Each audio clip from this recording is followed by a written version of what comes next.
crunchy na crust at merong masarap na buko filling sa loob. Alam niyo ba na pwede kayong gumawa ng buko pie in pocket sa bahay? Yes, at napakadali lang pala ng proseso nito. Kaya tara at simulan na natin. Para sa filling, of course, kailangan natin ng fresh na buko. Kutsara lang yung gagamitin nating pangkudkod dahil kailangan natin ng malalaking pieces ng buko meat.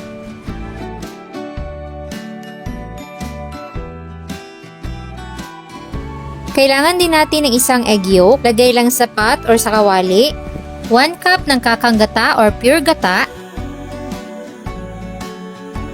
half a teaspoon ng asin, 1 cup ng evaporated milk, at 1/2 cup ng white sugar.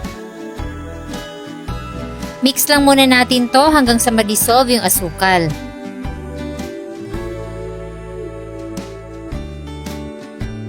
Tsaka tayo maglalagay ng 1/2 cup ng cornstarch. Haluin ulit hanggang sa ma-dissolve yung cornstarch.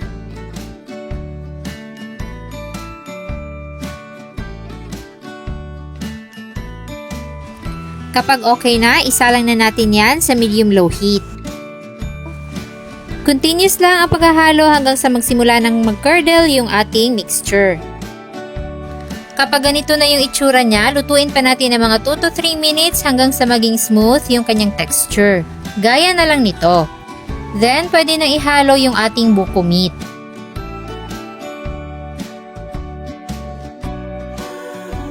Lutuin lang natin ng mga 1 minuto pa hanggang sa mag-fully combine na yung ating mga sangkap.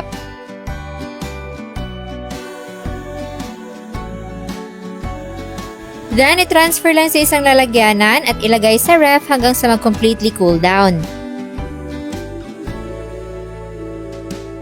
Then, gagawin naman natin yung ating crunchy na pie crust. 2 cups ng all-purpose flour, 1/2 teaspoon ng salt, 1 teaspoon ng sugar, i-mix ang mga dry ingredients,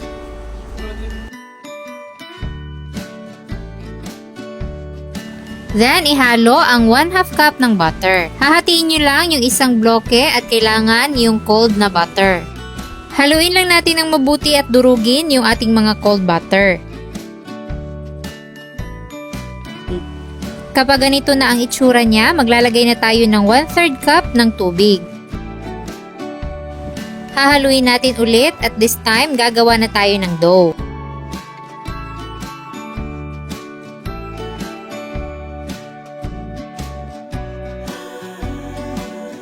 Hindi naman kailangan na masahin natin siya ng bonggang-bongga. Ang importante lang is hindi na siya naghihiwa-hiwalay.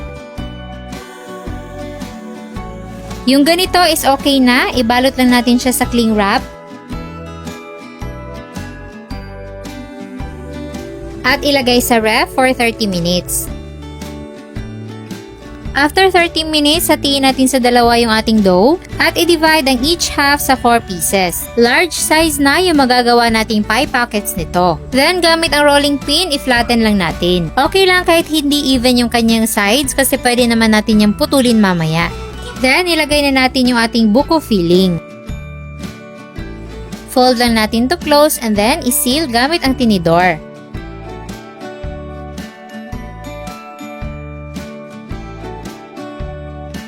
So, eto na lahat yung nagawa nating mga buko pie. Malalaking sizes to, pero kung opt nyo na mas maliliit, pwede rin naman. Para ma-achieve natin yung golden brown na appearance ng ating buko pie, magbabrush tayo ng egg wash.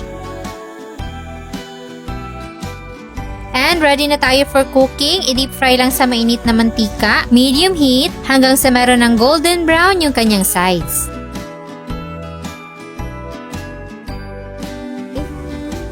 Kapag ganito na ang itsura na inyong buko pie, ibig sabihin ay luto na yan at pwede na natin yung hanguin. Ayan, at ready na ang ating buko pie in pockets.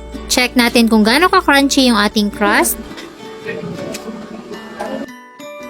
At ganito kasarap at ka-creamy ang ating filling. Alam nyo ba na napakasarap ng buko pie na to? Yung para talagang nabibili sa mga pasalubong centers. At at sundin nyo lang ang full process sa video na to. Sana'y nagustuhan nyo ang ating recipe for today. Enjoy!